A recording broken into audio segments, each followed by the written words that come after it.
Pop Squat, coming at ya. Got some more Jane Remover. Woohoo! So looking forward to listening more from Jane Remover. Also, I've gone back and I'm not going to edit the videos to take out me unfortunately dead naming Jane in previous videos, but I will be avoiding her dead name, their dead name, I forget. In the future, I'll just use their. I apologize if that's wrong.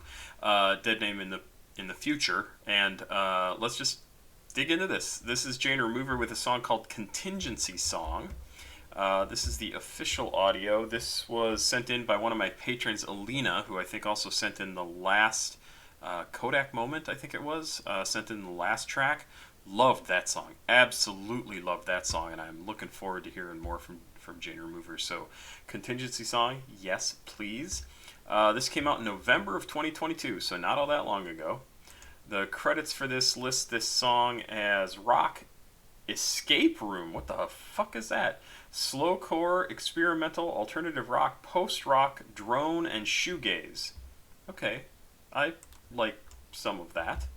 Shoegaze I'm not totally into yet. I get what they're trying to do. I'm not sure if it's something that appeals to me, but that also comes from somebody who, when I first heard grunge, I was like, doesn't really do much for me. Now I like it just fine, but there you go. Let's check this out. Written and produced by Jane Remover, mastered by Zero. Lyric video by Jane Remover. 2022 Dead Air. Copyright. That's all that's there. I do have the Genius page open, but there's not any information about this track specifically. There are some annotations on this, which I may look at because, as with some of the other Jane Remover music we've listened to, the context for the songs really, really makes a difference. Wow, 6 minutes, 33 seconds long. Looks like this played about a second's worth. So let's go. Contingency Song. Thanks again to Alina for sending this in.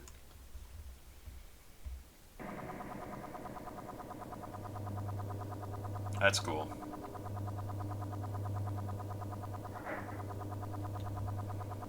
I like the graininess.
Whew.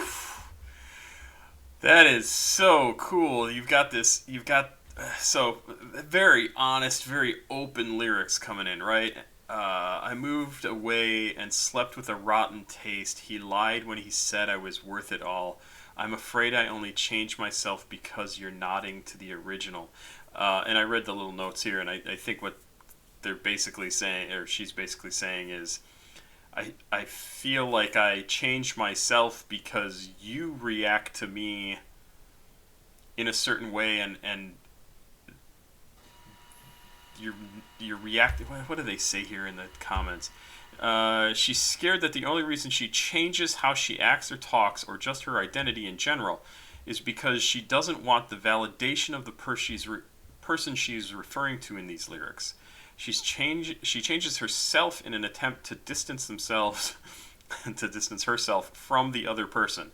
So I don't want to define myself by what you are, but at the same time, when you agree with me, when you're nodding along to who I am, it makes me want to change even more because I don't want to be the person that you perceive me as. I think that's what she's saying, if I'm explaining it correctly.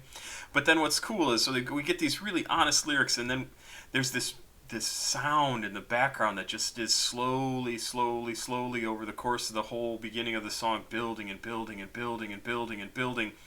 And she's saying, and if I saw what he sees, no love of mine cuts deep into a clean face. Now he's just like me, delusional. And the sound in the background at this point is almost so loud that you can't hear what's being said, but it is made so you can actually hear what's being said. But it's such a great way of like building that feeling inside of you. It's really well done. I'm gonna click back to the video. It's gonna play, but I'm gonna rewind, so hold on a second.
Oh my god.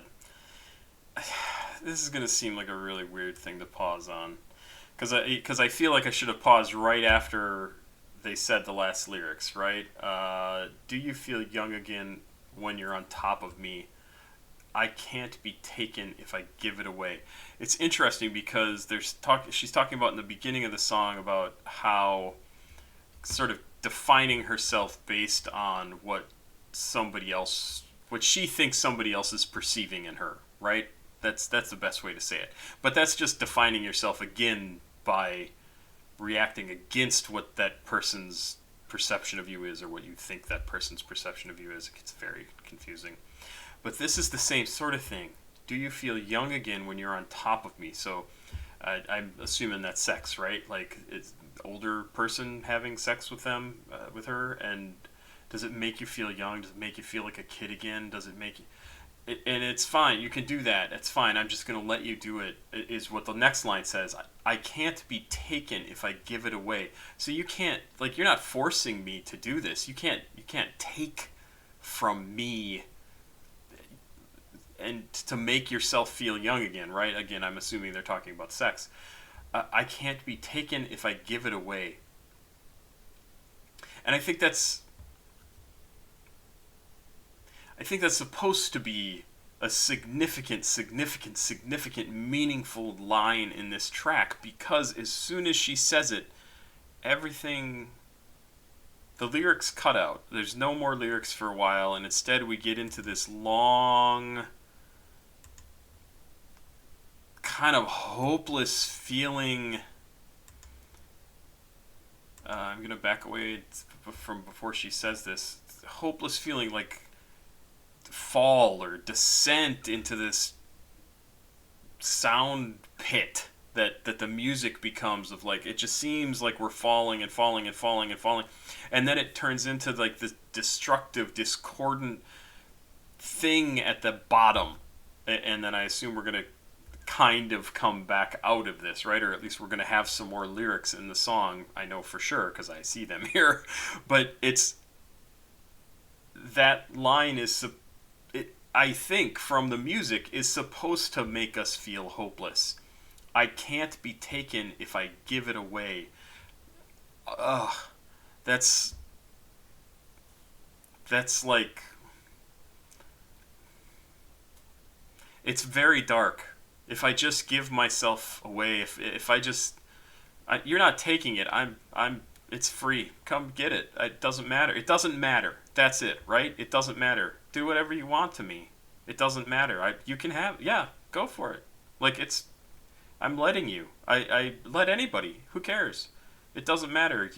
You don't matter. What you're doing doesn't matter. It doesn't affect me, but it does.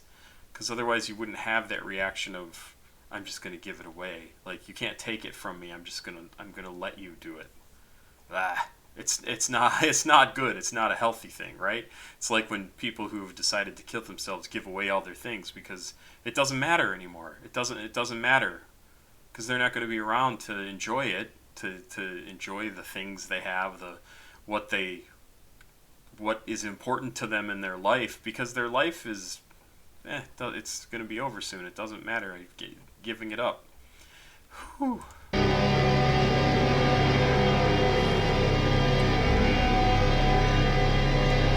you feel young again when you're on top of me?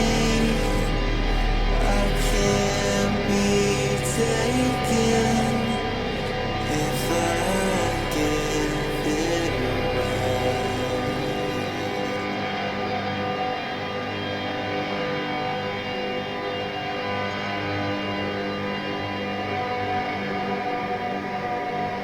This.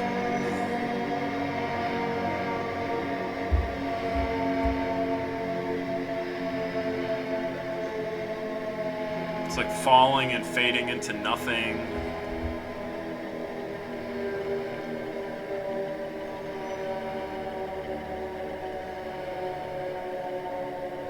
Like going into the down below in the movie Get Out.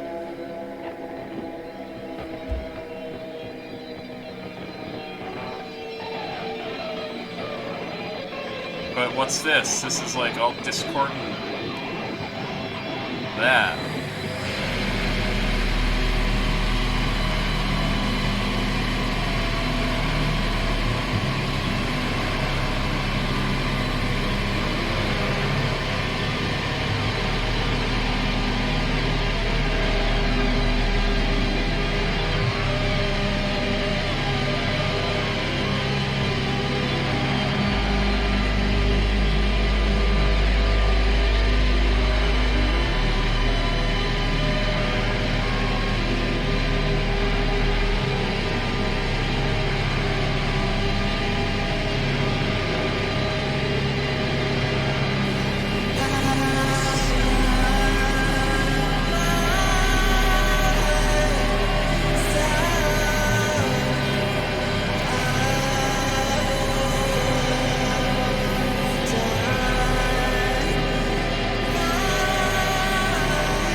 feel enough to touch myself, but even then, I don't feel like doing it anymore. I shoved enough food in my mouth, and I can mutter out the words. I don't think I can do it anymore.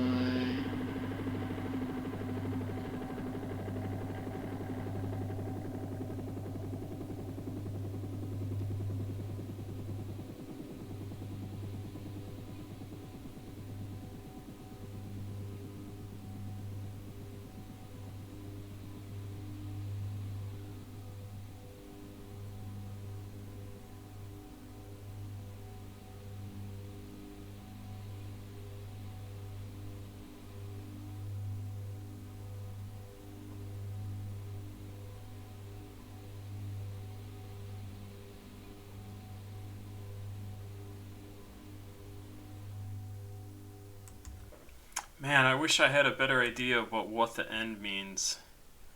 I chop myself up and shut myself out until my body shuts itself down. That I think makes sense, and I don't think it's talking about like I don't think it's talking about like cutting herself or her harming herself. I think she's talking about mentally cutting herself up, like changing who she is in response to this other person, and just that the fact that this other person is there, she wants to be different, right? And shut myself out, so I'm no longer myself. That personality gone until my body just shuts down. Then we get into this part that I just don't get. I pour the boiling water on my hand, which the annotation here says it might have something to do with something mentioned in a previous song, Royal Blue Walls, where she says, burn a hole in my hand. And the commenter here says, this may serve to contextualize or further elaborate on that line, extending the metaphors Jane employs in Royal Blue Walls to describe self-harm and sabotage. Self-harm absolutely makes sense in connection with this, right? I pour the boiling water on my hand. I still feel enough to touch myself, again, sexually, and even then, I don't feel like doing it anymore. Like, I can feel it enough to do that, but I don't want to do it. Not anymore. Like, I may have just been doing it, but I don't want to do it anymore. And then the next line, so it's hard to follow a specific through line here. I shoved enough food in my mouth, and I can mutter out the words, I don't think I can do it anymore. And it's interesting because I don't know, but I look back to the line a couple of lines above that says, I chop myself up, shut myself up until my body shuts itself down. But then she says, I shove enough food in my mouth. Enough food for what? Yeah, I mean, you just said your body's shutting down. Why are you shoving food in your mouth? You don't feel like even touching yourself anymore, but you shove food in your mouth. Why? Because you want to survive? Because you still are going to keep going? You still want to live? But you shove enough food in your mouth and mutter the words, I don't think I can do it anymore. But you can? And that's a question? Like, you're telling us you're still surviving. You're still going to live through this. You don't think you can do it anymore, but you can do it. And I think that's what she's saying. Like, this is just hard, right? And fuck, I get it. I get that. And I'm not trying to equate me with her and what she's been through, but I don't think she's trying to equate herself with me and what I've been through. But I think everybody at some point in their life is like, fuck this. Well, what is the fucking point? Do I have to do this? No, you don't have to do it, but you don't really have a choice. You're going to keep going. You're going to keep living. You're going to keep experiencing shit. And a lot of it is shit. But guess what? You still are gonna live through it. I mean, unless it kills you, it doesn't kill you. So keep shoving the food in your mouth and kiss and keep moving forward. I mean, I think that's what this song is saying. Basically, is like I can't do this anymore, but fuck, I'm gonna keep moving forward, or at least keep moving, even though I don't want to do this anymore, and I'm at my the end of my usefulness in my head right now. That's how I feel. Like I get it. I am completely reading in to all of this. Obviously, I'm not saying that that's 100% what Jane Remover meant by any of this. This is my interpretation. Hopefully, it somehow jives with what you might interpret if you sit down to think about this song and like, what the fuck is she talking about? Because I still have a huge percentage of this that I'm like, what the fuck is she talking about? The music, I love the music. It's such an artfully made track.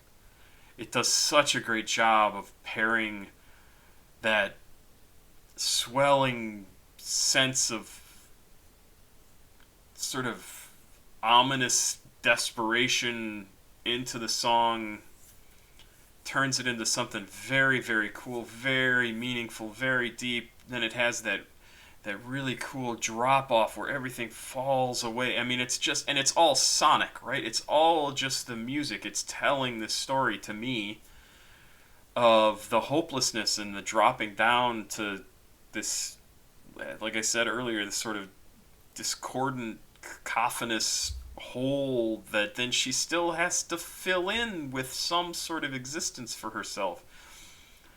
And it's done musically. It's done through the music, and it's absolutely, it's amazing stuff. I mean, she really is great. Trying to think like who would be so cool for her to work with, and it would have to be somebody like years ago. This was quite a few years ago now. David Byrne was working with St. Vincent, and I thought that was a pretty cool teaming of talents, like a younger woman who clearly had a very artistic, very definite sense of who she was and what she wanted to do with her music, and David Byrne, who from the Talking Heads, who absolutely he was a performance artist throughout his entire life, and he saw something in her that in St. Vincent that he was like, I want to work with her. I want to make what she's doing happen. And I would love to see something like that happen for Jane Remover, because I think, but I don't know who it would be. I don't know who that artist would be to work with Jane Remover to get her to that next level, right? Maybe somebody like, I know he's gone now. God damn it. Velvet Underground, Lou Reed, right? Somebody like that, maybe. I don't know. Who was Lou Reed's partner? Was Laurie Anderson, or who? She could also be Lou Reed was married to wife. Laurie Anderson. Laurie Anderson. Oh, she also passed away. Would also. Oh no, that's when they were married. She would also be a fantastic option for somebody to work with Jane Remover. Like, just very cool. I love what she's doing sonically. I guess that's the end shot. I'm just now, my brain is going. So, man, if you have more Jane Remover, I so want to hear it. I just think she is super great. Just super, super, super cool, creative, interesting, talented as fuck. Love it. Love it. Love it. Love it. Pop Squat. Checking out. Please like, subscribe, and share. Alina, thank you once again. This was fantastic. I am loving Jane Remover stuff. Loving it. Not because it's fun and light and poppy and happy. No, for exactly the opposite reason. It is harsh, and I don't mean harsh in like musically harsh. It's like hard to listen to harsh. because it's so honest and unflinching and incredibly well done. I love it. Sorry, talking a lot. Bye.